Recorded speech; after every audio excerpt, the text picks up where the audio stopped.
आत्महत्या करणाऱ्या सूरज शिलवंतच्या कुटुंबाला मनसेचा आधाराचा हात। गोंदवले खुर्दच्या सूरजने सावकारकीच्या जाचाला कंटाळून घेतला होता गळफास। पाहुयात सविस्तर बातमी। गोंदवले खुर्द येथील शिलवंत वस्तीवरील सूरज सुनील शिलवंत यानं खाजगी सावकारकीच्या जाचाला कंटाळून आपल्या राहत्या घरी गळफास घेत जीवनयात्रा संपवली होती। या प्रकरणी गोंदवले खुर्द येथील एकावर तर गोंदवले बुद्रुक येथील 4 जणांवर दहिवडी पोलीस ठाण्यात गुन्हा दाखल करण्यात आला होता। यापैकी सर्वजण आरोपी फरार असून पोलीस प्रशासन त्यांचा शोध घेत आहे। सध्या घरातील कर्ता पुरुष काळाच्या आड गेल्यानं सध्या शिलवंत कुटुंब उघड्यावर आलंय। त्या कुटुंबाचं आर्थिक पुनर्वसन होणं गरजेचं आहे। त्या दृष्टीनं सामाजिक बांधिलकी जपत महाराष्ट्र नवनिर्माण सेनेच्या वतीनं शिलवंत कुटुंबाला मदतीचा हात देऊ केलाय। यामध्ये घरात मूलभूत गरजा भागवल्या जाव्यात या हेतूनं त्यांना गृहोपयोगी तसेच जीवनावश्यक वस्तू, किराणा साहित्य, धान्य स्वरूपात मदत करण्यात आली।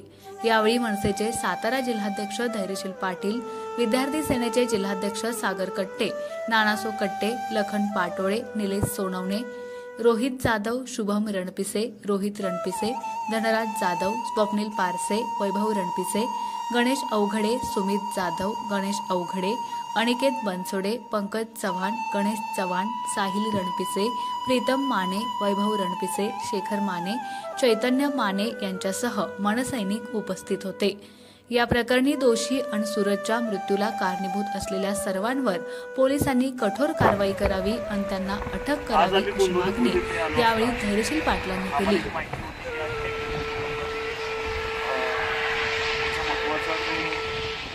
कर्तृत्व आणि काम करणारा जो व्यक्ती होता सूरज म्हणून त्यांनी गळफास घेतला होता आणि त्या अनुषंगाने त्याच्या मागची कारणं की सावकारकीला कंटाळून गळफास घेतला असं आमच्या कानावर आलेलं होतं। त्या पद्धतीने आम्ही आज त्या कुटुंबाला भेट दिली, काही त्यांना लागणाऱ्या जीवनावश्यक वस्तू दिल्या, आर्थिक मदतही केलेली आहे आणि ही मदत नव्हे हे आमचं कर्तव्य आहे। आणि ह्याच्यामध्ये आम्ही आज आपल्या माध्यमातून एक महत्त्वाचं सांगतोय की ह्या सूरज शिलवंत या व्यक्तीवर जो आत्महत्या करण्याची वेळ आली त्याला जी कारणीभूत लोक असतील, म्हणजे त्याच्यामध्ये जेवढी लोक असतील त्यांच्यावर पोलिसांनी कारवाई करावी ही आमची विनंती आहे। त्यासाठी आज आम्ही महाराष्ट्र निर्माण सेनेतर्फे सर्व आमचे गोंदवल्यातील पदाधिकारी, आमचे सर्व मित्रमंडळी, ग्रामस्थ यांनी आज इथं भेट दिलेली आहे। तर लवकरात लवकर ह्याच्या पाठीमागे जे कोण आहे त्यांना लवकरात लवकर अटक करावी ही आमची अशी विनंती आहे। लावाद न्यूजसाठी एकनाथ वाघमोडे, दहिवडी।